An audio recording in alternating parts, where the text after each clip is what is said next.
So suppose you have about 15 or 20 ravioli left, but you have about four people to fill for dinner or for lunch.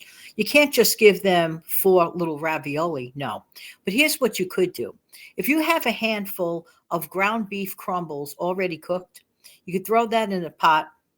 You could fill up your pot of soup for about 4 to 6 cups. You could add either chicken or bouillon cube to that. You could also add onion powder, garlic powder, make your life simple. You could add a can of drained canned carrots or some fresh carrots. You simmer this until boiling, until the carrots are tender.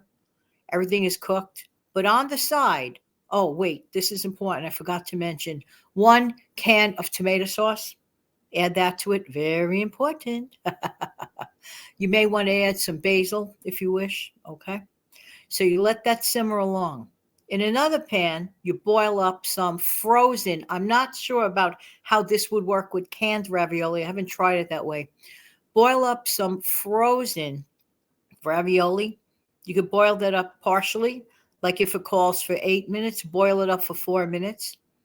Drain it, throw it in your pot, and you stretched out those ravioli into ravioli soup because you added so many other things to the other one. You could keep the soup, the basis of the soup. You could keep it as simple as I just said it, or if you wish, you could always chop up some celery or other vegetables that you enjoy using. Anything to stretch the soup, but adding those ravioli halfway done because it's going to continue to cook somewhat. You don't want them to open up or fall apart. But if they do, it's no big deal. Still tastes just as delicious.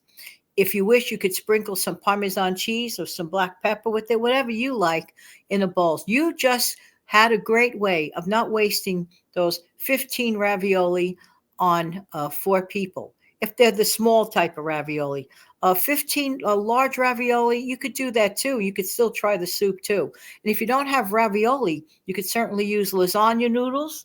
You could use ziti type noodles. This is a hearty bowl of soup, and you will feel full when you are done, and all on the cheap. Remember, you only need a handful of those cooked crumbles of ground beef or whatever you have, pork, ground pork, or whatever you have, turkey, and make it work. You don't have to spend a ton of money to have delicious food that fills your family's tummies in a delicious way. Have a great day, everybody, and a nice upcoming weekend. Take good care now. Bye bye.